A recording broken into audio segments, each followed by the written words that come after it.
उधर उत्तराखंड के उधम सिंह नगर में पुलिस ने यूपी के बरेली पुलिस के साथ मिलकर नशा तस्करों के खिलाफ कार्रवाई की है। कार्रवाई उधम सिंह नगर की पुलिस को खबर मिली थी कुछ नशा तस्कर यूपी उत्तराखंड के बॉर्डर वाले इलाके से लगातार ऑपरेट कर रहे हैं, नशे के सामान की तस्करी कर रहे हैं।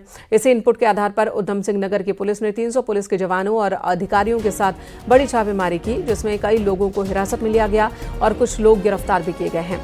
बरेली में हुई छापेमारी में बरेली के एसएसपी का कहना था कि हालांकि उत्तराखंड पुलिस ने इस रेड की कोई आधिकारिक जानकारी उन्हें नहीं दी थी, लेकिन रेड की खबर चौकी इंचार्ज को लगते ही छापेमारी में उत्तराखंड पुलिस का सहयोग करने के लिए पुलिस पहुंच गई।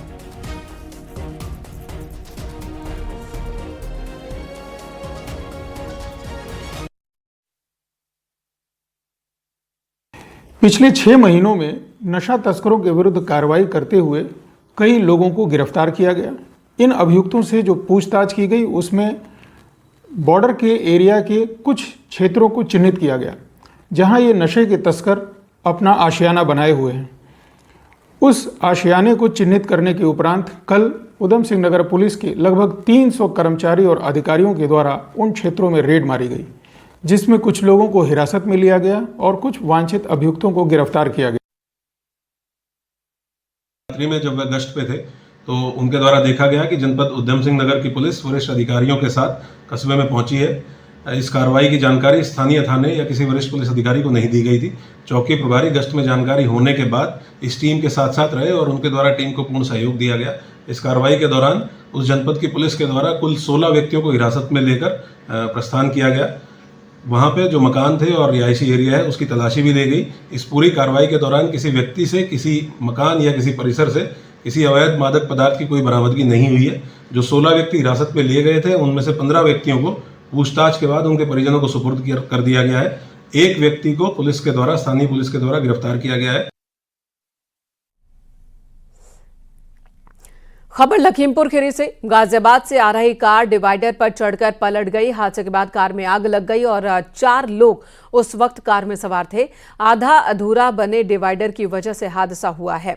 मैलानी थाने के संसारपुर कस्बे की ये घटना है।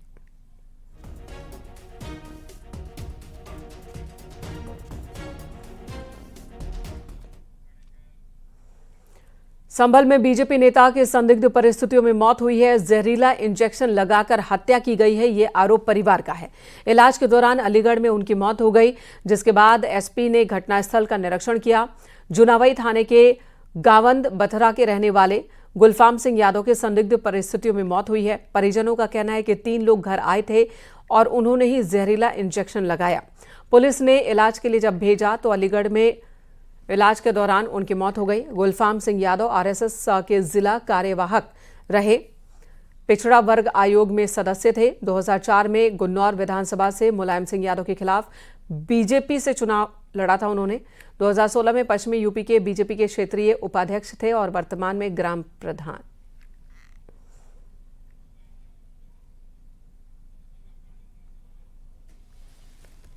है। उनको किसी ने इंजेक्शन मार दिया है और इंजेक्शन मार के वो लोग भाग गए हैं। पुलिस द्वारा तुरंत मौके का मुआयना किया गया और उनको यहाँ पे नज़दीकी अस्पताल पहुँचाया गया। वहाँ से अलीगढ़ मेडिकल कॉलेज रेफ़र किया गया, जहाँ उनकी दुखद मृत्यु हो चुकी है। उनका पैनल से पोस्टमार्टम करवाया जा रहा है और डॉक्टर से उनकी मृत्यु का सही कारण जानने का प्रयास किया जा रहा है। पुलिस द्वारा यहाँ पे जो आसपास में जितने भी सीसीटीवी हैं सभी सीसीटीवी को खंगाला जा रहा है।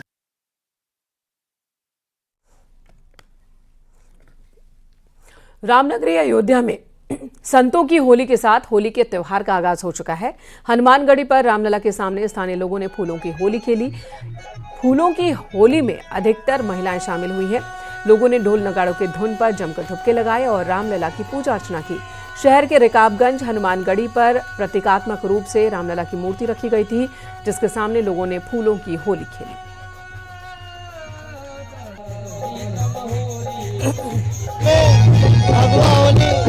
एकादशी होली बहुत मनाई जा रही है। फूलों की होली हनुमानगढ़ी मंदिर अयोध्या में बहुत धूमधाम से आज भगवा होली मनाई जा रही है। जय श्री राम।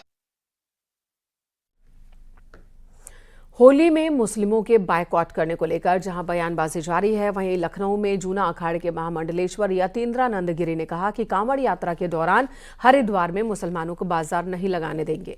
उन्होंने कहा कि पहले ये लोग कांवड़ बनाते हैं और बाद में हरिद्वार के बाहर पत्थरबाजी करते हैं। अब उनके बयान पर मौलाना ने कड़ा ऐतराज जताया है। श्रावण के महीने में हम हरिद्वार में मुसलमानों को कांवड़ का बाजार नहीं लगाने देंगे। ये तो दिल को तोड़ रहे हैं और साथ साथ समाज को भी तोड़ने का काम कर रहे हैं। एक सामाजिक विषय है, लेकिन इसका सरकार से कुछ रोका नहीं है। लखनऊ में जूना अखाड़े के महामंडलेश्वर यतीन्द्रानंद गिरी ने बड़ा ऐलान किया है। उन्होंने कहा कि कांवड़ यात्रा के दौरान हरिद्वार में मुसलमानों को कांवड़ बाजार नहीं लगाने देंगे। महामंडलेश्वर ने ये कहा कि एक और कांवड़ बनाते हैं, बाद में हरिद्वार के बाहर पत्थरबाजी करते हैं। बार श्रावण के महीने में हम हरिद्वार में मुसलमानों को कांवड़ का बाजार नहीं लगाने देंगे। लगभग 500 करोड़ रुपए का व्यवसाय कांवड़ बनाने का मुसलमान आके करता है। वो पता नहीं वहाँ भोलेनाथ को थूक लगा के कांवड़ पे बैठाता होगा कि क्या करता होगा। वहाँ कांवड़ सजाता है और हरिद्वार से बाहर निकलते ही उस कांवड़ पे पत्थरबाजी करता है। वहीं यतीन्द्रानंद गिरी के बयान पर मौलाना शहाबुद्दीन का बड़ा पलटवार सामने आया है। उन्होंने कहा कि धर्म के ठेकेदारों ने धर्म का खेल बना दिया है। ये अजीब तुरफा तमाशा है। ये कैसे मजहबी रहनुमा है? मजहबी रहनुमाओं की जिम्मेदारी है दिलों को जोड़ना, न कि दिलों को तोड़ना। ये तो दिल को तोड़ रहे हैं और साथ साथ समाज को भी तोड़ने का काम कर रहे हैं और सुप्रीम कोर्ट के आदेशों के खिलाफ बयान दे रहे हैं। ऐसे लोगों को अपनी जुबान पर, अपने नजरिए और अपनी सोच पर लगाम लगाना चाहिए। जूना अखाड़े के महामंडलेश्वर यतीन्द्रानंद गिरी ने कांवड़ यात्रा और होली पर मुसलमानों पर दिए बयान पर मंत्री जयवीर सिंह का भी बयान आया। उन्होंने साफ किया कि इस बयान का सरकार से कोई लेना देना नहीं। हर बयान का सरकार का कोई शासनादेश नहीं होता। इस तरह की बयान में आती रहती हैं, लोग संज्ञान लेते नहीं लेते हैं। एक सामाजिक विषय है, लेकिन इसका सरकार से कुछ रोका नहीं है। वहीं होली को लेकर मथुरा वृंदावन में हिंदूवादी संगठन धर्म रक्षा संघ ने होली के दौरान मुस्लिमों से सामान न लेने की अपील की थी। धर्म रक्षा संघ ने ऐलान किया कि मथुरा वृंदावन, नंदगांव, बरसाना, गोकुल और दाऊजी जैसे तीर्थ स्थलों पर मुस्लिमों की एंट्री पर रोक लगाई जाएगी। न्यूज़ 18 के लिए ब्यूरो रिपोर्ट।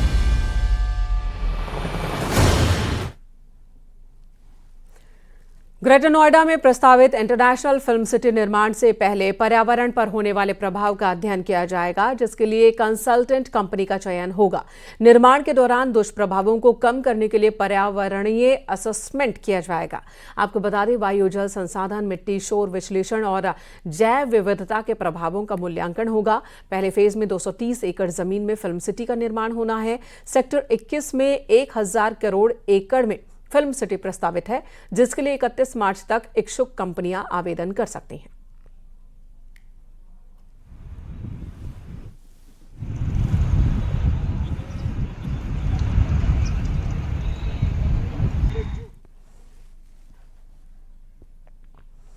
औरैया में पुलिस और स्वाट टीम की संयुक्त टीम ने 6 शातिर बदमाशों को गिरफ्तार किया है। दोनों पर चोरी की वारदात को अंजाम देने का आरोप है। आरोपियों के पास से चोरी में इस्तेमाल कार और पिकअप बरामद हुआ है। फिलहाल पुलिस इस मामले की जांच कर रही है।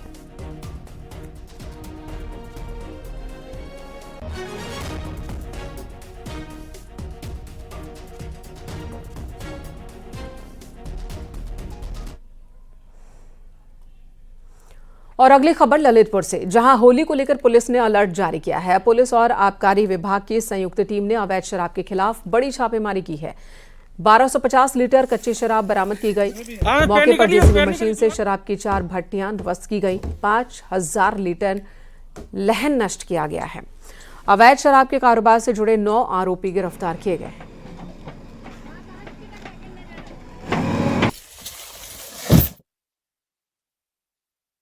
दबिश के दौरान जहां 4 भट्टियां यहां से अवैध संचालित होते हुए पाई गई, उनको नष्ट किया गया है। इसी तरह से 3 अलग अलग मोटरसाइकिलों से सवार जो अवैध शराब लेकर के परिवहन करते हुए पकड़े गए।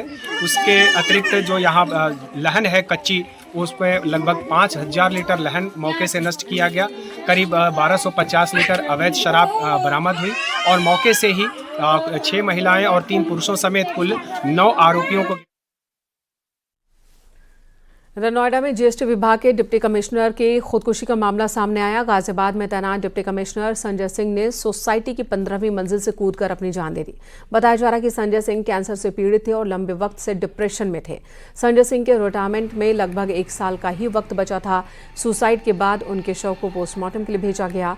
थाना सेक्टर 113 इलाके के सेक्टर 75 स्थित एपेक्स एंटीना सोसाइटी स्थित अपने फ्लैट से कूदकर उन्होंने जान दी।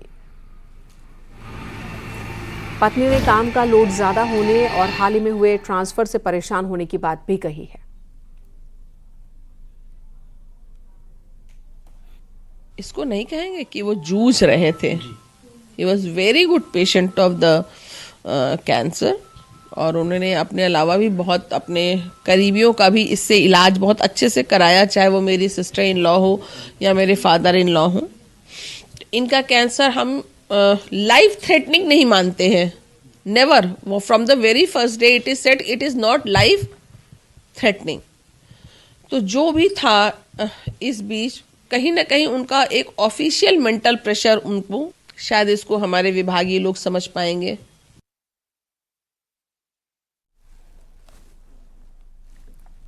और अगली खबर पीलीभीत से, जहां टाइगर रिजर्व देश ही नहीं बल्कि विदेश में भी अपनी पहचान बढ़ा रहा है। यहां ग्रीस से पहुंचे सैलानियों ने जंगल की सैर की और खूबसूरत नज़ारे देखे। साथ ही बाघ के दीदार कर सैलानी रोमांचित हो उठे। उन्होंने पीलीभीत टाइगर रिजर्व की जमकर तारीफ की। दक्षिण अफ्रीका के ये सैलानी हैं जिन्होंने यहां पर खूब फोटो सेशन भी करवाया। पीलीभीत टाइगर रिजर्व की शान है भाई। पीलीभीत टाइगर रिजर्व में बाघ का दीदार करते ये विदेशी सैलानी, यहाँ का वातावरण इन्हें खूब पसंद आया। काफ़ी रोमांचित कर देने वाला इनका सफ़र रहा, इन सैलानियों का कहना है।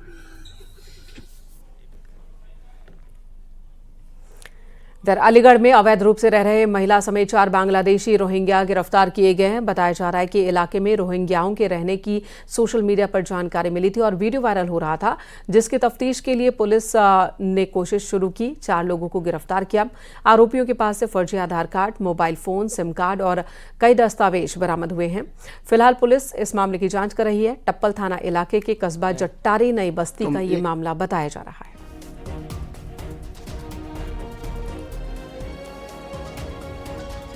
थाना टप्पल अलीगढ़ पुलिस ने 4 बांग्लादेशी नागरिक जो कि भारत में अवैध रूप से रह रहे थे, इन चारों को ही आज गिरफ्तार किया है। इन चारों के नाम मकसूद खान, मोहम्मद तौफीक, मोहम्मद साबिर एवं साहिना है।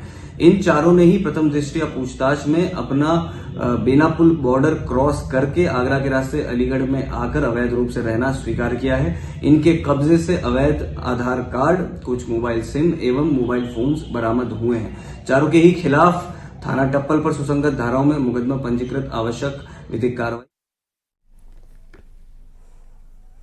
अलीगढ़ के शहर मुफ्ती ने होली के दिन जुमे की नमाज को लेकर कहा कि इस दिन 1 घंटे की देरी से दोपहर की नमाज पढ़ी जाए। उन्होंने कहा कि जिन इलाकों में होली होगी उन जगहों पर जो मस्जिदें हैं वहां 1 घंटे की देरी से जुमे की नमाज पढ़ाई जाए।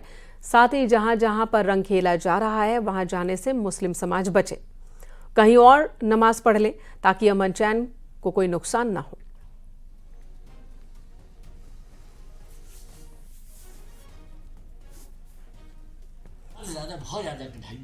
कभी नहीं। होली की जो औकात है मुकर्रर, वो भी हमारी समाज के औकात होते हैं। तो आपस में किसी किस्म का कोई तसादुम न हो, कोई टकराव न हो, तो इसलिए कोशिश वो की गई है और मुसलमानों से बाकायदे अपील की गई है। वो मसाजिद यहाँ पर होली यहाँ होती है, उन मसाजिद का है, हर मस्जिद का नहीं है, कि उन मसाजिद में अपनी अपनी नमाज़ों के वक़्त 1 घंटे का इजाफा कर लें। अगर 1 बजे होती है 2 बजे कर लें, ताकि 2 बजे से फारिग हो जाए। रंग भरी एकादशी के मौके पर गोरखपुर में होली की धूम देखने को मिली। महिलाओं, पुरुषों और बच्चों ने जमकर अबीर, गुलाल और फूलों की होली खेली और होली के गानों पर डांस करते दिखे। बाबा मुक्तेश्वर नाथ सिद्धपीठ राजघाट मंदिर में इसका आयोजन किया गया।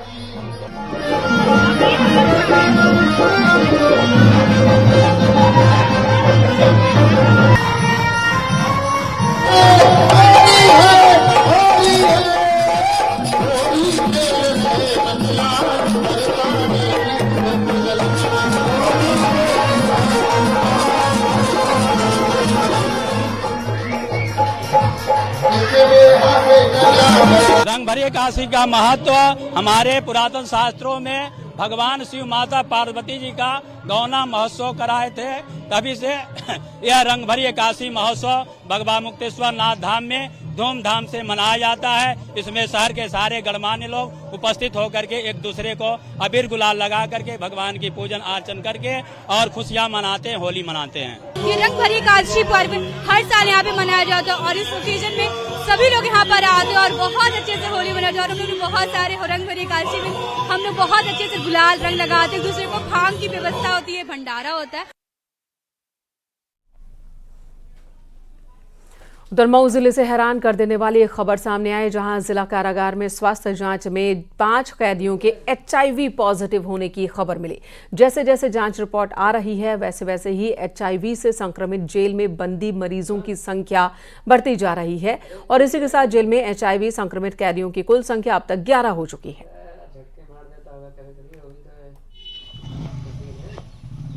दवाएं मुफ्त हैं, सभी के कार्ड्स बनते हैं, सभी दवाएं निःशुल्क मिलती हैं और इन 11 मरीजों का इलाज कार्ड बना के नियमित रूप से चल रहा है। हर महीने हम लोग HIV की स्क्रीनिंग करते हैं। अगर कुछ रोगी और भी आते हैं तो उनकी वो दवा दी जाएगी और सभी दवा ले रहे हैं, रेगुलर रूप से नियमित रूप से दवा ग्रहण कर रहे हैं और सभी लोग किसी अन्य बीमारी की चपेट में नहीं आए हैं। इधर आगरा पुलिस ने 24 सिंह हत्याकांड का खुलासा किया। आरोपी रामपाल को गिरफ्तार किया है। ये मामला थाना खेरागढ़ क्षेत्र का है, जहां 24 दिसंबर की रात को पानी में डुबोकर 24 सिंह की हत्या की गई थी।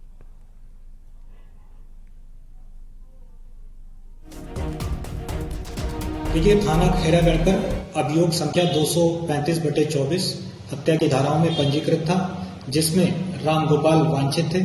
पुलिस द्वारा उनकी धरपकड़ की जा रही थी। इसी क्रम में राम गोपाल को गिरफ्तार कर पुलिस द्वारा माननीय न्यायालय रिमांड हेतु भेजा गया है। राम गोपाल के भाई राम प्रकाश पुत्र स्वर्गीय राम खिलाड़ी द्वारा ये आरोप लगाया गया कि उनके केस में कोई कार्रवाई नहीं हो रही है और उनके भाई पर गलत कार्रवाई की जा रही है, जो कि बेबुनियाद है, जबकि उनके भाई पर हत्या का मुकदमा पंजीकृत है और विवेचना के उपरांत उनकी गिरफ्तारी कर माननीय न्यायालय रिमांड हेतु भेजा गया।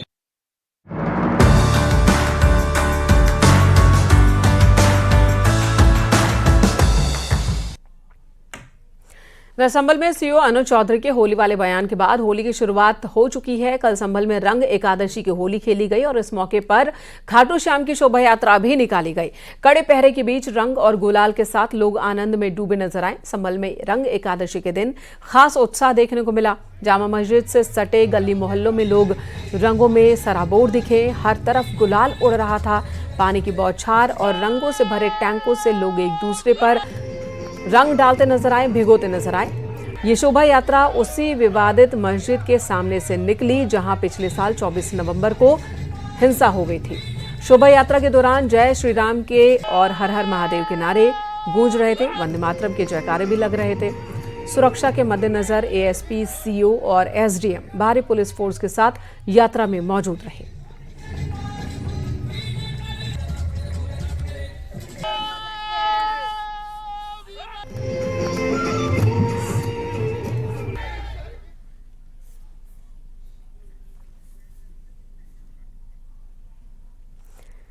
और इस शोभा यात्रा के दौरान सभी के आकर्षण का केंद्र थे सीओ अनुज चौधरी। संभल के सीओ अनुज चौधरी पर शोभा यात्रा से पहले पुष्प वर्षा की गई। रंग भरी एकादशी के दौरान जब सीओ अनुज चौधरी सुरक्षा निगरानी में जुटे थे, उस वक्त लोगों ने उन पर फूल बरसाए। अनुज चौधरी ने ही 52 जुमा और एक होली वाला बयान दिया था, जिसके बाद सीएम योगी आदित्यनाथ ने उनके बयान का समर्थन भी किया था। शोभा यात्रा के दौरान छोटे बच्चे अनुज चौधरी के पैर छूते दिखे, आशीर्वाद लेते दिखे, तो वहीं उनके साथ सेल्फी लेने वालों की भी होड़ दिखी।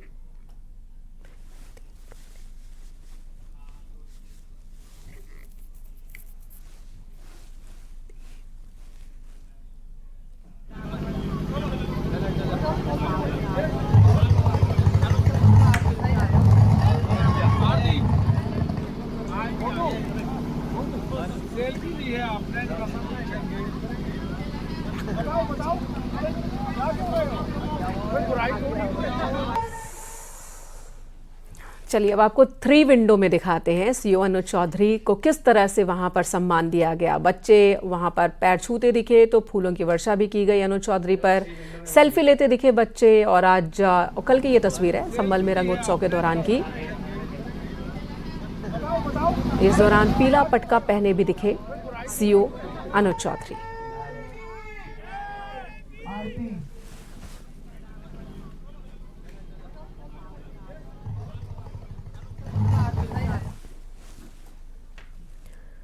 अनुज चौधरी के एक होली 52 जुमा वाले बयान पर सियासत थमने का नाम नहीं ले रही। एक तरफ सीएम योगी आदित्यनाथ ने उनका समर्थन किया तो दूसरी तरफ विपक्षी पार्टियां उनके खिलाफ खड़ी हैं। रामगोपाल यादव के बाद समाजवादी पार्टी के एक और नेता ने सीओ पर हमला बोला। एमएलसी राजपाल कश्यप का कहना है कि अनुज चौधरी आरएसएस कार्यकर्ता हैं, अनुज चौधरी बीजेपी के लिए काम कर रहे हैं। वहीं यूपी कांग्रेस अध्यक्ष अजय राय ने कहा कि सरकार बदलते ही अनुज चौधरी को जेल भेज देंगे, जबकि सीपीआई-एमएल नेता महबूब आलम का कहना है कि सीओ अनुज चौधरी संभल में फिर दंगा करवाना चाहते हैं। निश्चित तौर पे ऐसे अधिकारियों को तो कोई भी सरकार हो जो जिनकी व्यवस्था, जिनको कानून का इकबाल रखना है, जिनको कानून व्यवस्था ठीक करनी है, वही कानून व्यवस्था खराब करने लगे तो वो किसी की भी सरकार हो उन पे कार्रवाई होनी चाहिए। वो पहले भी सीओ, वो पहले जो दंगा हुआ है संभल में उसके पूरे कल्पित वही सीओ है। और जो वहाँ पर आप इसके पहले देखेंगे कि यात्रा में वर्दी में गदा लेके घूम रहा है वही सीओ, और वही सीओ आज ये तमाम उलझुल बातें जो कर रहा है, मैं समझता हूँ कि पूरी तरह से सरकार का बर्दाश्त है, योगी जी का उसको आशीर्वाद है। जिस दिन सरकार बदलेगी उस दिन वो अनुज चौधरी जेल के अंदर होगा, उसके ऊपर कड़ी से कड़ी कार्रवाई कांग्रेस करेगी। तो सांप्रदायिकता को बढ़ावा करने के लिए दे रहा है। ये लोग चाहते हैं कि दंगा भड़क जाए और दंगा के सहारे आने वाला दिन में चुनाव जीत जाए। ऐसा बिहार की जनता करने वाली नहीं है। सही वक्त पर नमाज भी होगी, होली भी मनेगा, लेकिन जिन लोगों को कानून और व्यवस्था की जिम्मेदारी है संभालने की, वो लोग अगर ऐसा बयान देते हैं तो ऐसे अधिकारियों पर कार्रवाई होनी चाहिए, उन लोगों पर सबक सिखाना चाहिए। और यहाँ रुकेंगे एक छोटे से ब्रेक के लिए। खबरें ब्रेक के बाद भी जारी हैं।